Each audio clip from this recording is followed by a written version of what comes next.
Corinne Gauger, bonjour. Bonjour.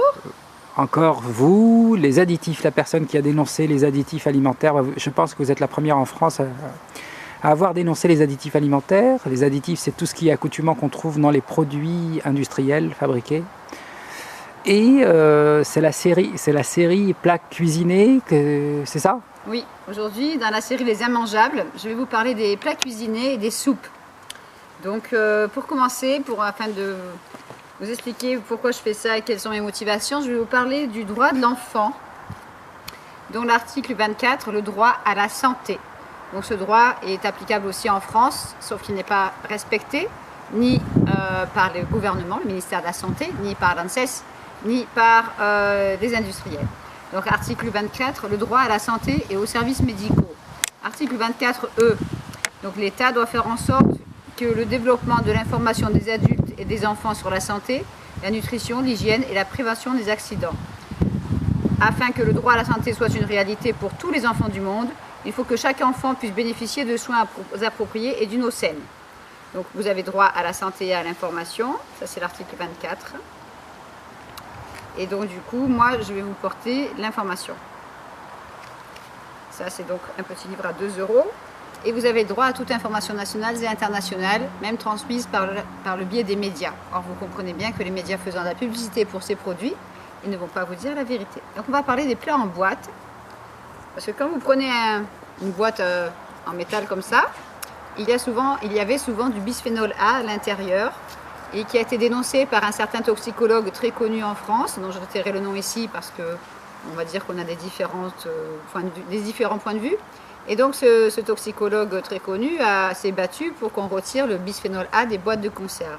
Est-ce que vous pouvez dire ce que c'est le bisphénol? C'est un composant de plastique qui passe dans les aliments et qui peut provoquer des dérèglements endocriniens. Et donc qui est assez dangereux. Donc après plusieurs années de débat, il a été décidé que des boîtes de conserve, des biberons et autres, ce composant serait retiré. Or, on s'est bien gardé de dénoncer ce qu'il y avait dans la boîte, qui est encore plus toxique. Parce que là, ça dérange des sujets sensibles. Si on prend l'exemple de ça, vous avez différents formats selon votre appétit. Donc, on va prendre peut-être une petite boîte. Et puis, si vous avez faim, il y aura des formats familiaux. C'est pour toute la famille puisse en manger. Donc, et puis, vous avez différentes tailles aussi comme ça. Donc, là, c'est le cassoulet, saucisses, lentilles, grosse boîte, petite boîte. Moins c'est cher, plus il y aura d'additifs alimentaires. C'est assez affolant. Et donc, je vais vous parler des saucisses lentilles de chez Merci William. Et donc, le but du glutamate monosodique rajouté dans ces plats, c'est de donner du goût à quelque chose qui n'en aurait plus. Et c'est très bien expliqué par le docteur Russell Blaylock, auteur de ce livre, Excitotoxine, le goût qui tue en anglais, qui fait des conférences sur ce sujet depuis des années aux États-Unis, qui est très très connu, sauf en France. Donc, je voulais vous montrer qu'à la fin de ce livre, il y a plus de 400 sources scientifiques, comme vous a dissimulé en France, et qu'une des premières études concernant le fait que le glutamate monosodique provoque des lésions cérébrales, c'est-à-dire des trous dans le cerveau des animaux, donc par excitotoxicité, c'est-à-dire que ça excite les neurones du cerveau pour les détruire à chaque dose très très rapidement après ingestion, et ce pendant jusqu'à 48 heures, et ça fait grossir. Donc ça fait beaucoup de problèmes de santé. Et la première étude était de John Olney en 1969. Je répète, pour ceux qui n'ont pas bien entendu, en 1969.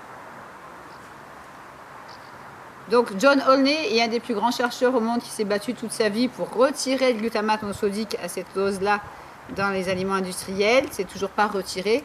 Et selon le docteur Blaylock, lors d'une conférence qui a 14 ans, il expliquait qu'en fait, tous les 10 ans, depuis 1909, les doses de glutamate monosodique auraient pu être augmentées par 2 ou par 3.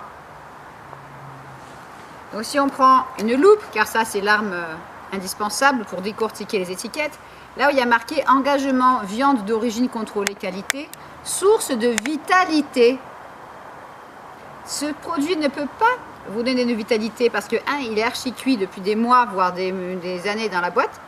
Et 2, il contient des additifs alimentaires qui vous fatiguent, qui vous donnent envie de dormir, qui provoquent des lourdeurs, des nausées, des palpitations, jusqu'aux arrêts cardiaques ou à aggravation des cancers. Donc je ne vois pas comment ce tel produit qui contient entre autres du E250, du E316, du E621, donc c'est nos fameux exhausteurs de goût glutamate monosodique, différents arômes, maigre de tête de porc, viande de porc, couenne de porc, ça c'est bien marqué, gras de porc, vinaigre de vin, arôme au pluriel, donc encore du glutamate, des oignons, de la sauce, de l'eau, du saindoux, du concentré de tomate, etc. Et là vous avez plusieurs sources de glutamate monosodique dans la même boîte. Donc aux États-Unis, le docteur Blaylock dénonce dans le film The Beautiful Truth qu'en fait, quand il y a 5 ou 6 sources dans un plat, ces additifs sont mélangés dans votre système nerveux et sont beaucoup plus toxiques car il y a une synergie qui se met en place. Donc moi je déconseille vivement ce produit. Je ne vais pas dire son nom, mais dans ma famille, quelqu'un qui ne cuisinait pas a mangé des plats de cette marque pendant plusieurs années, à peu près une trentaine d'années. Et aujourd'hui, cette personne souffre de la maladie de Parkinson depuis 20 ans. Et c'est vraiment triste de voir une personne se dégrader comme ça petit à petit avec une telle maladie. Donc, pour vous donner une petite idée, j'ai les chiffres aussi que j'avais donnés au ministère de la Santé qui n'a rien fait du tout en 2011. En France, Parkinson fait 100 000 cas en France par an. Pardon, 100 000 cas en France et 14 000 nouveaux cas par an dès l'âge de 20 ans. Alzheimer, 25 millions de personnes atteintes dans le monde en 2011, dont les plus jeunes en France ont 20 ans aussi selon les neurologues parisiens dans un hôpital. Maladie mentale, dépression, paranoïa, obsession, phobie, égocentricité, etc. peuvent aussi être aggravées par l'alcool et le glutamate monosodique et aussi l'aspartame. Tout ça, c'est prouvé depuis des années. Est-ce que vous voulez bien rappeler j'arrive jamais à le dire, le glutamate monosodique? Glutamate monosodique. Alors c'est très simple, quand vous n'arrivez pas à dire le nom d'un additif, c'est que c'est un peu trop compliqué, vous reposez la boîte. Donc du coup, ça, je l'ai acheté en Hollande, dans une petite boutique. Ça, c'est la poudre pure de glutamate monosodique qui entraîne, aux dernières nouvelles, j'ai une amie journaliste qui fait le tour du monde. Et ce genre de produit, sous la forme pure, est en train d'envahir le Pérou, un pays où il n'y avait pas trop d'obésité. Et tout le monde est en train de cuisiner avec ça. Et les nombres d'obésité augmentent. Ça, je l'ai appris hier.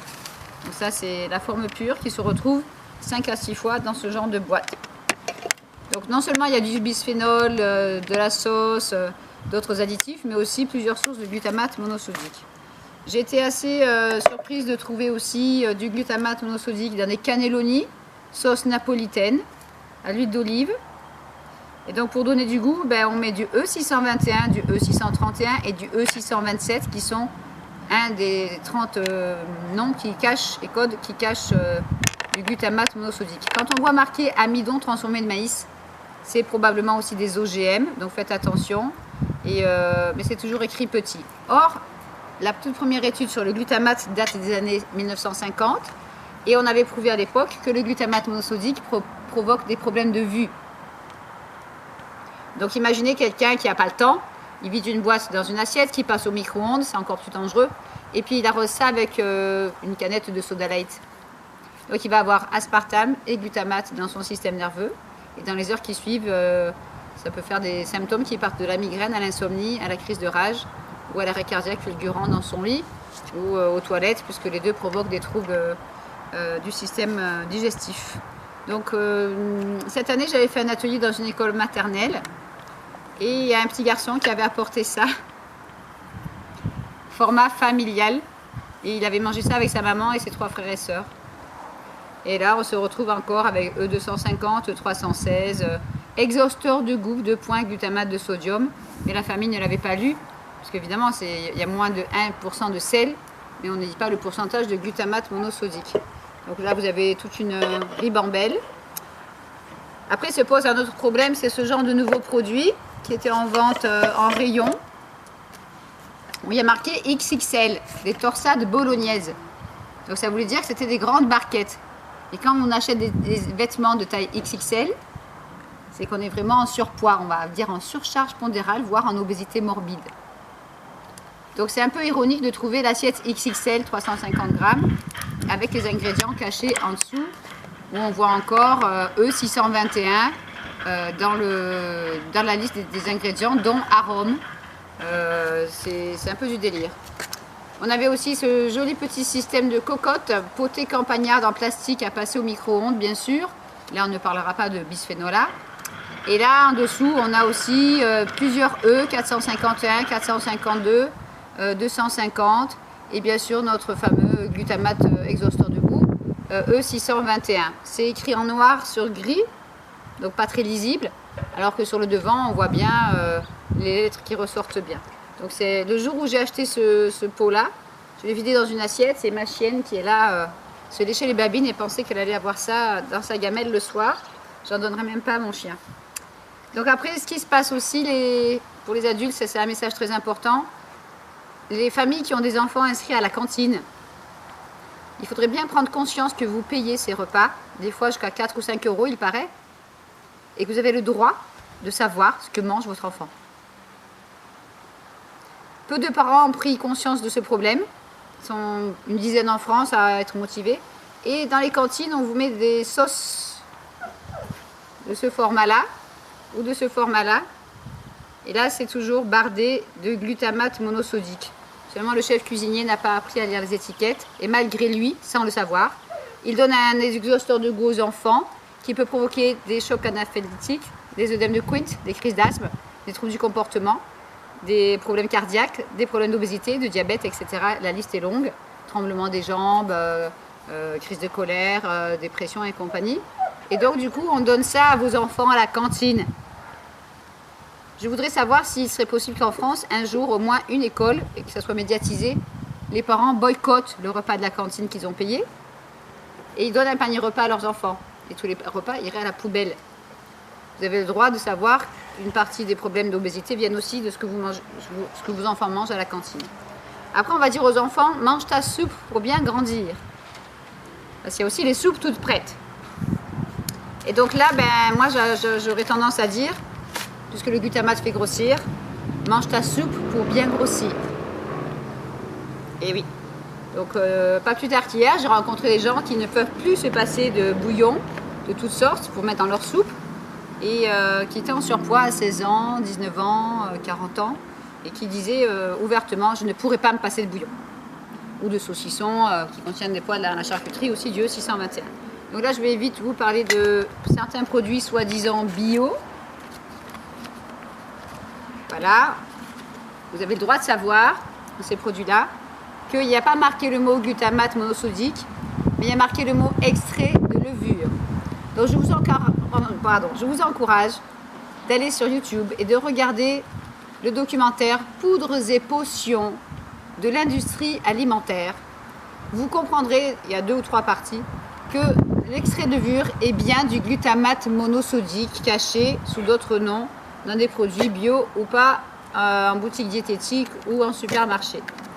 Donc il faudrait peut-être arrêter de prendre les gens pour des abrutis, car vous n'êtes pas abrutis. Vous avez le pouvoir de changer les choses en consommant autrement.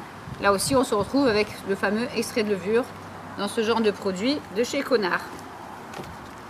Donc moi, j'adore ce sachet. Je vais vous lire une anecdote. Secret de grand-mère.